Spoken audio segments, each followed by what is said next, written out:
I need advice from fellow Redditors about my complicated situation. I'm Marcus, 37M, and this story begins in early 2022, but I need to provide some background first. I met Rachel, 35F, during college in 2011. We were both business majors, and she sat next to me in economics class. After graduation, we dated for 2 years before getting married in 2013. My father owned a small electronics repair shop that he started in the 1980s. He taught me everything about electronics since I was young, and I worked there throughout high school and college. When he passed away in 2015 from a heart attack, I inherited the business. It wasn't making huge profits, but it provided a comfortable living for our family. Rachel worked at a local daycare center called Sunshine Kids. She started as an assistant teacher in 2016 and seemed to love working with children. Our daughter Lily, 8F, was born in 2014, and we enrolled her in the same daycare where Rachel worked when she turned 2. Everything seemed perfect until January 2022. I started experiencing severe back pain and unexplained weight loss in late 2021. I ignored it initially, thinking it was stress from work. Rachel kept urging me to see a doctor, but I was too busy with the holiday rush at the shop. Finally, in January 2022, the pain became unbearable, and I went to the hospital. After numerous tests and a biopsy, I was diagnosed with stage 4 pancreatic cancer. The doctors gave me 6 months to live. The diagnosis hit us hard financially. My health insurance covered some expenses, but the co-pays and experimental treatments quickly drained our savings. I had to reduce my hours at the shop, and eventually stopped working altogether as the chemotherapy took its toll. We had to hire someone to manage the shop, which further reduced our income. Rachel's behavior changed drastically after my diagnosis. She stopped sleeping in our bedroom, claiming my night sweats from chemo bothered her. She began spending more time at work and with her friends. When I asked her to accompany me to chemotherapy sessions, she always had excuses about work commitments or Lily's activities. My older sister Maria, 42F, lived in another state and worked as a marketing executive. When she learned about Rachel's behavior, she immediately took a leave of absence and moved in with us. Maria had always been protective of me since we lost our mother to breast cancer when I was 12. She used her savings to help with my medical bills and took care of me during the worst days of chemo. 3 months into my treatment, Rachel handed me divorce papers. I was throwing up in the bathroom after a particularly rough chemo session when she slid them under the door. She said she couldn't watch another person die of cancer after losing her own father to lung cancer years ago. She also mentioned needing to secure Lily's future since I would be gone soon. The papers included her petition for full custody due to my medical condition. I was too weak to fight and sign the papers. Maria was furious and called Rachel every name in the book, but I asked her to let it go. I didn't want my last months to be filled with legal battles. The divorce was finalized quickly since I didn't contest anything. A month later, Maria's friend Kelly, 39F, who also worked at Sunshine Kids, revealed that Rachel had been dating William, 45M, the daycare owner. Kelly witnessed them getting close during lunch breaks and staff meetings over the past few months. Within weeks of our divorce, Rachel and Lily moved into William's house in the expensive part of town. Then something unexpected happened. My oncologist, Dr. Chen, selected me for an experimental drug trial. The treatment was brutal, but by December 2022, my cancer was in remission. The medical team called it a miracle, as this type of pancreatic cancer usually has a very low survival rate.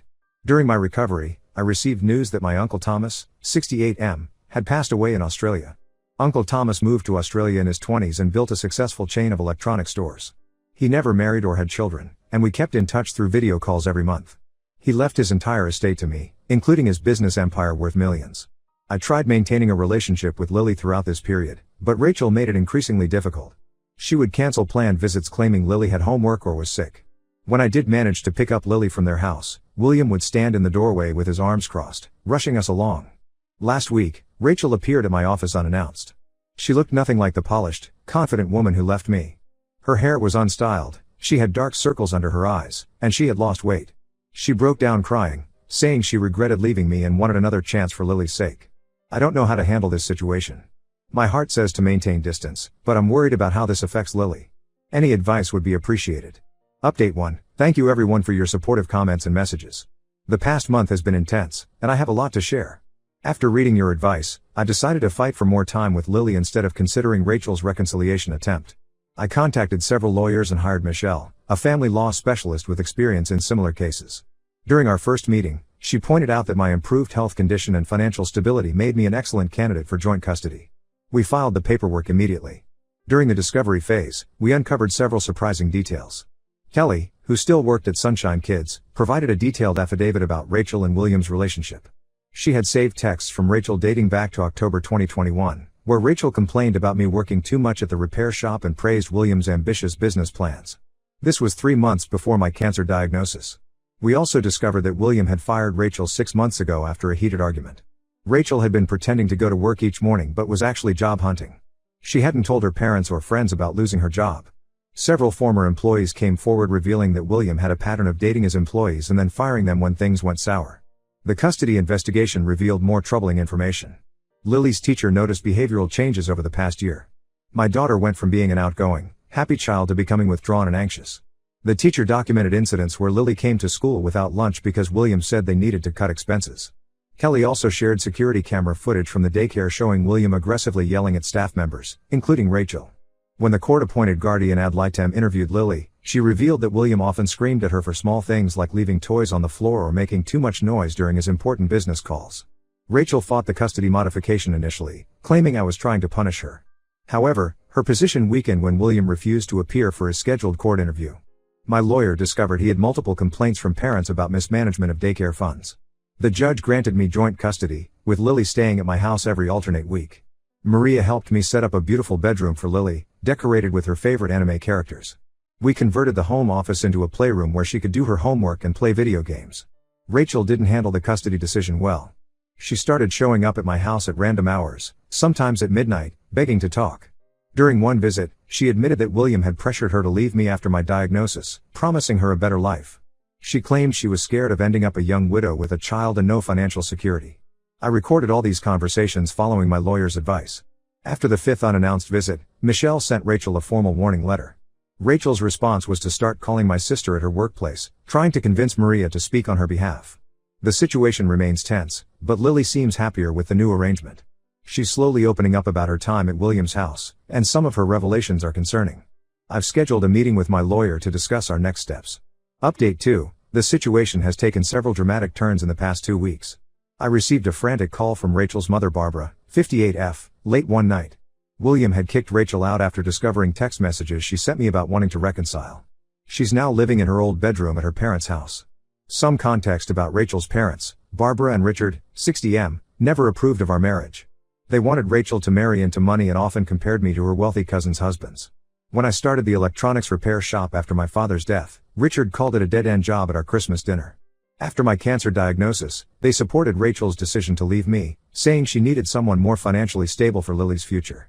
Now they're singing a different tune. Barbara called me multiple times, explaining how Rachel was young and confused when she left me.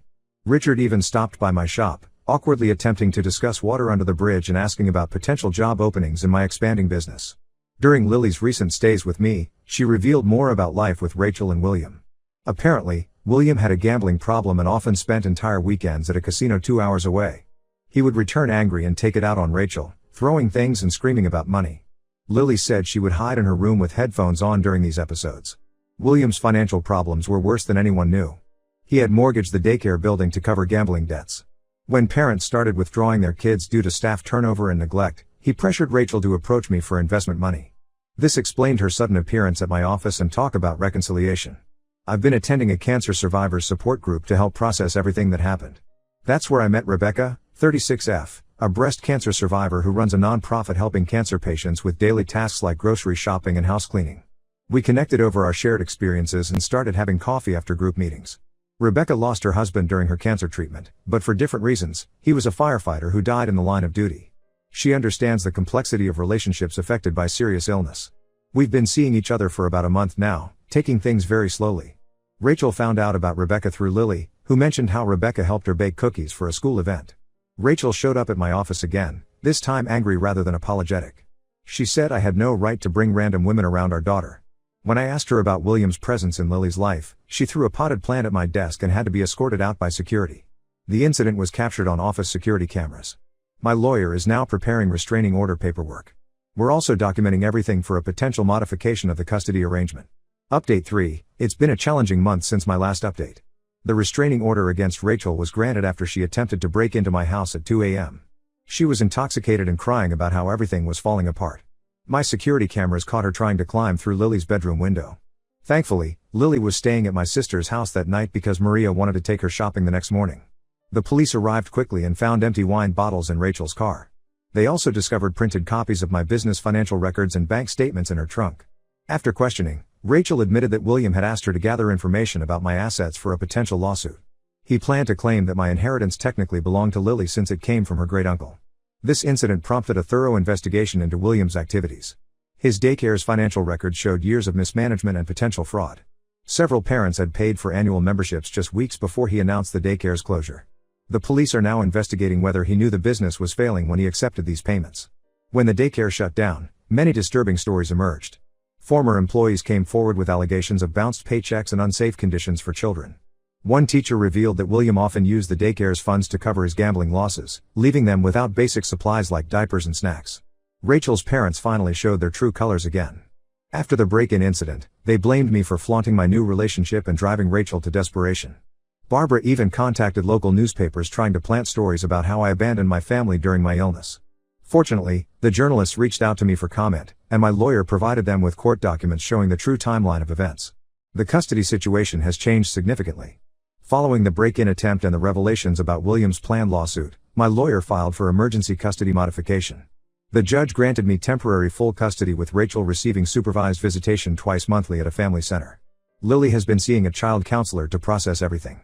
During these sessions, she revealed more about the emotional abuse she witnessed at William's house. The counselor's report was instrumental in the judge's decision to modify custody. Rebecca has been incredibly supportive throughout this chaos. She helps Lily with homework and introduced her to art therapy, something that helped Rebecca's own children cope with their father's death. However, we're still taking our relationship slowly, focusing primarily on creating a stable environment for Lily. Maria continues to be our rock. She's officially become my business partner, managing our newly opened locations while I focus on the original shop and Lily. Her marketing expertise has helped us expand faster than I expected. A small part of me feels pity for Rachel, watching her life unravel like this.